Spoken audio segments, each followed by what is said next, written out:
ఎవరైతే ఈ లక్ష్మి గారు అయితే చనిపోయారో ఆ లక్ష్మి గారు ఇరుగు పొరుగు వాళ్ళు కూడా చాలా బాధపడుతున్నారు. ఎప్పుడు లక్ష్మి గారితో ఎప్పుడు మాట్లాడారు మీరు? లక్ష్మి గారు మొన్న మాట్లాడామండి, మామూలుగా మాట్లాడాము. మా కోడలు ఆవిడ మాట్లాడాము. బాగా సరదాగా మాట్లాడింది, సరదాగా ఉంది. ఇంకేమి నాకు కష్టం సుఖం ఏంటి చెప్పలేదు, ఇంకేమి లేదు. ఇంతవరకే వచ్చాను, మాట్లాడి వెళ్ళిపోయాను. ఆ మాటలే. ఇంట్లో ఎవరు లేరమ్మా అప్పుడు నిన్న జరిగినప్పుడు ఎవరు లేరండి, ఎవరు లేరు. అదును చూసుకొని వచ్చాడు అంతే అంతే. బంగారం గోల్డ్ పోయింది అంటున్నారు, ఎంతవరకు ఉంటుంది? అంతవరకు అంతే. తాడు, నల్లపూసలు, తర్వాత ఉంగరాలు, గాజులు 4, క్యాష్ 5 లక్షలు. నిన్న సీటీ వాళ్ళకి ఇవ్వాలని డబ్బులన్నీ జాగ్రత్త పెట్టింది. నన్ను ఇచ్చేయాలి, సీటీ డబ్బులు కట్టాలని. అంతవరకు జరిగింది. మాకు నేను సాయంత్రం 6 గంటలకు తెలిసిందండి. ఫోన్ చేశాడు బాబు, మాకు ఇలాగంది, అమ్మ పడిపోయింది మంచం మీద అని చెప్తే వచ్చాము. మా అబ్బాయి ఫోన్ చేశాడు. మేము తగరపల్లిలో ఉంటాము, ఇవే మా ఇల్లు. పెద్ద బాబు, ఈ చిన్న బాబు. అక్కడ ఉన్నాను, పైన ఉన్నాను. పైన ఫోన్ చేశాడు. ఫోన్ చేస్తే వచ్చాను. ఈవిడ నాన్న ఇద్దరం వచ్చాము. పెద్ద కోడలు ఈవిడ నేను వచ్చాము. వచ్చి మామూలుగా ఉన్నది కానీ అనుకుని కాబట్టి కాలు చేతి పాముదా అనుకుని దగ్గరికి వెళ్తే ముట్టుకోకూడదు అన్నారు. వచ్చేసామండి అంతే. నేను చూసింది అంతవరకు. ఇలా పడిపోయింది, ముక్కంట నోటంటే చెవులు అంటే రక్తం వచ్చింది. బాగా కొట్టేసాడండి గోపలో యోసిపోయి. బాగానే ఉన్నామండి. ఎప్పుడు మాకు గొడవలు అయ్యేట్లు లేవండి. అలా ఆయనకి దానికి గొడవలు లేవు, మా అత్త కోడలకు గొడవలు లేవు, అలా మా ఎవరికి తోడు కోడలకి ఎవరికి గొడవలు లేవు. అందరూ బాగానే ఉన్నామండి. మాకు చుట్టాలండి ఆవిడ. మాతో చాలా కలుపుకొడతానికి వచ్చి మేము తగరపల్సి నుంచి వచ్చామండి. మాది మా కోళ్ళ మేనత్త అండి, స్వయాన మేనత్త. ఆమెమో ఆవిడ బాగా కలుపుకొడతానంగా ఉండేవారు మాతోని. అందుకే ఆవిడ అలాగ అవగానే తెలియగానే వెంటనే వచ్చేసాం మేము అందరం. వెళ్ళి కారులో వచ్చేసాం మేము. ఆవిడ చాలా కలుపుకొడతానంగా అందరితో కలిసిమెలిసి ఉండేవారండి. ఏదైనా కష్టమైన సుఖమైన గమ్మని మమ్మల్ని అందరినీ ఒక దగ్గర అప్పజెల్లిలాగా అక్క అక్క అనుకొని మమ్మల్ని చాలా ఇదిగా ప్రేమగా అభిమానంగా చూసేవారండి. ఏ ఫంక్షన్లో కలిసినా మేము అందరం విని సరదాగా మాట్లాడుకొని సరదాగా ఉండేవారు అండి మేము అందరం విని. చాలా ఆవిడ పోయినది మాకు చాలా బాధగా ఉందండి. ఒక తోబుట్టు పోయినట్టు బాధగా ఉందండి మాకు. తీసుకొని బంగారం తీసుకొని మనిషిని వదిలేసినా కొంచెం మాకు అందరికీ డబ్బు ఎప్పుడైనా సంపాదించుకోవచ్చు, మనిషిని సంపాదించుకోలేం కదా. మా బాధ అంతా అదేనండి.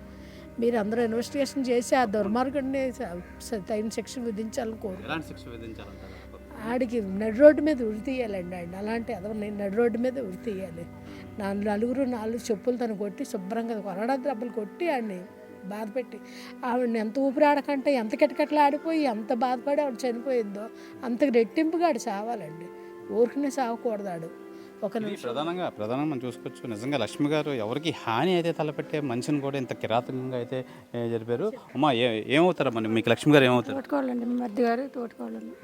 ఇవి నిన్న కలిసాను నేను. సాయంత్రం ఫోన్ చేస్తే మా మరిది గారు వెళ్ళాం. కాలు మామూలుగా బీపీ ఏమో పడిపోయిందేమో అనుకుని మేము గవ కాలు చేయాలి. అందులో మా మరిది గారు ఏమొచ్చి మెడలో వస్తువులు లేవు, బంగారం లేదంటే అప్పుడు ఎవరు తెలిసి మాటలు కానీ వచ్చాయనేసి అదే మనసు లాస్ట్లో మాట్లాడడం. ఇంకేం ఆడాలి, జైలు శిక్ష పడాలండి.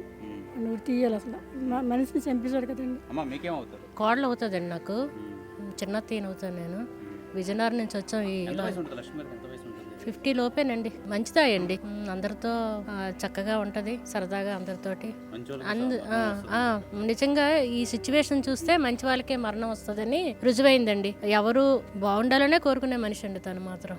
సరదాగా ఉంటది, ఎప్పుడు వచ్చినా సరే ఆప్యాయంగా పలకరిస్తుంది. ఇలా అయిందంటే మేము తట్టుకోలేకపోయాం. ఈ విషయం తెలిసాక వెంటనే వచ్చాం. మరి మాకు కాకుండా పట్టపగలు నిజంగా ఒక దుండగుడి ఇంటికి వచ్చి అలా చంపడం అనేది నిజంగా చాలా బాధాకరం. ఏమంటారు? చాలా దారుణం అండి. ఇదేంటంటే మనం టీవీలో చూడడం తప్ప క్రైమ్ సీన్స్ నిజంగా రియల్గా జరిగేసరికి తట్టుకోలేకపోతున్నామండి మేము. ఇలా జరిగిందంటే వాడు ఎవడో కానీ మరి కనిపెట్టి, ఇంకా ఆడవాళ్ళకి ఎక్కడ రక్షణ లేకుండా అయిపోయిందండి. మరి ఎలా కనిపెడతారో వాడికి నడి రోడ్డు మీద ఉరి తీయాలండి. వాడికి మాత్రం శిక్షించాలి.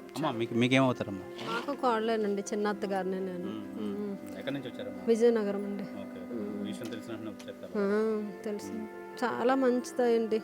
ఎక్కడ చూసినా చాలా ఆప్యాయతగా బాగా పలకరించడం చేయడం అన్నీ చేస్తుంటుంది. కానీ ఎలాంటి ఇది కాకపోతే ఇంత జనంలోని ఇలాగ రోడ్డు మీద ఇలా జరిగిందని అంటే పక్క పక్కన ఇల్లులుండి ఇన్ని ఇల్లులు ఉండేటప్పుడు మరి ఎంత వెతికి అతను ఇంటికే వచ్చి మరి ఆవిడని ఇలా చేశారని అంటే మరి ఇంకా ఉన్న ఆడవాళ్ళకి కూడా ఇంకా రక్షణ ఎక్కడ ఉంటుందండి? ఇంత దీనిగా అలాంటి వాడికి ఎలాంటి శిక్ష వేస్తారా అని అంటే నడి రోడ్డు మీద పరిగెట్టి ఆడవాళ్ళందరూ శుభ్రం కొట్టి వాడిని ఉరి తీయాలి. అది తీస్తేనే అసలు మరి తన ఆత్మకి శాంతి. ప్రధానంగా మనం చూసుకోవచ్చు నిజంగా లక్ష్మి గారు నిజంగా ఒక మంచి మనిషి ఇంట్లో ఉన్న ఒకే సింగిల్గా ఉండడం గమనించిన దొండగడు నిజంగా వచ్చి ఇంత కిరాతకంగా పిడిగుద్దులు గుద్ది నిజంగా మనిషిని చంపడం అనేది చాలా బాధాకర విషయం. అలాగే లక్ష్మి ఎవరైతే మృతురాలు ఉన్నారో లక్ష్మి గారి ఈ అత్తయ్య అలాగే తోడుకోళ్ళు చెప్తున్నారు నిజంగా ఎప్పుడు నిజ జీవితంలో ఎవరికి హాని తలపెట్టరు ఆవిడ. నిజంగా అందరితో చాలా ఆప్యాయతంగా ఉండే ఈ లక్ష్మి గారు నిజంగా ఈ విధంగా ఒక దుండగడు వచ్చి ఈ బంగారం అమ్మి లాక్కొని మొత్తం క్యాష్ అంతా తీసుకొని నిజంగా వదిలేసినా మాకు మనిషి దక్కిను నిజంగా చంపేయడం నిజంగా చాలా బాధాకరం. నిజంగా చాలా కిరాతంగా కొట్టి ఆవిడ నోటంట బ్లడ్లో అది వచ్చి నిజంగా మేము చూస్తే చాలా ఆశ్చర్యానికి గురయ్యాం. ఏదేమైనా ఆ నిందితుడిని పట్టుకొని నిజంగా కఠినంగా శిక్షించాలి. నిజంగా వేరే మహిళకు ఈ విధంగా జరగకుండా శిక్షించాలని చెప్పి వాళ్ళ బంధువులు లక్ష్మి గారి మృతురాలు ఎవరైతే ఉన్నారో మృతురాలు అత్తయ్య అలాగే తోడుకోళ్ళు అయితే తెలియజేస్తున్నారు. ఏదేమైనా పట్టపగలు విశాఖ 6లోవ దుర్గా బజార్లో ఈ విధంగా జరగడం చాలా బాధాకరం.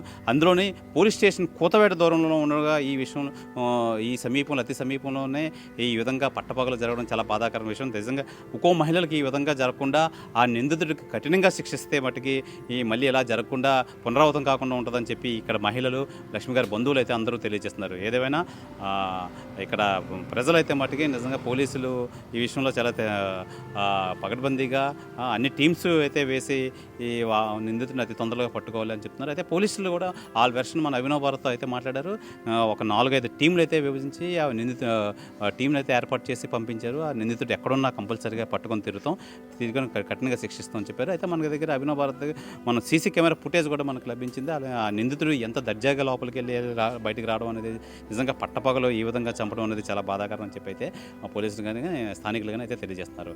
ఇది ఈ మృతురాలు లక్ష్మి గారు సంబంధించి హత్య ఉదంతంపై Abhinav Bharat clear ground report. ఏదేమైనా అభినవ్ భారత్ వ్యూవర్షిప్ కాకుండా నిజంగా వేరే ఒకరికి ఏ విధంగా జరగకుండా అలర్ట్ చేయడమే అభినవ్ భారత్ ప్రధాన ఉద్దేశం. నిజంగా ఒక్కో మహిళలకి ఈ విధంగా జరగకుండా ఉండాలి అనే ఉద్దేశంతోనే మేము ఈ అలర్ట్నెస్ చేద్దామని చెప్పి చేస్తాం. దయచేసి ఈ వ్యూవర్షిప్ కోసం కాదు. ఏదేమైనా మహిళా మృతి మట్టికి చాలా బాధాకరం అని చెప్పి స్థానికులు కానీ పోలీసులు కానీ తెలియజేస్తున్నారు. కెమెరామెన్ రాఘవతో శివరామకృష్ణ, అభినవ్ భారత్, విశాఖ 6వ వద్ద నుంచి.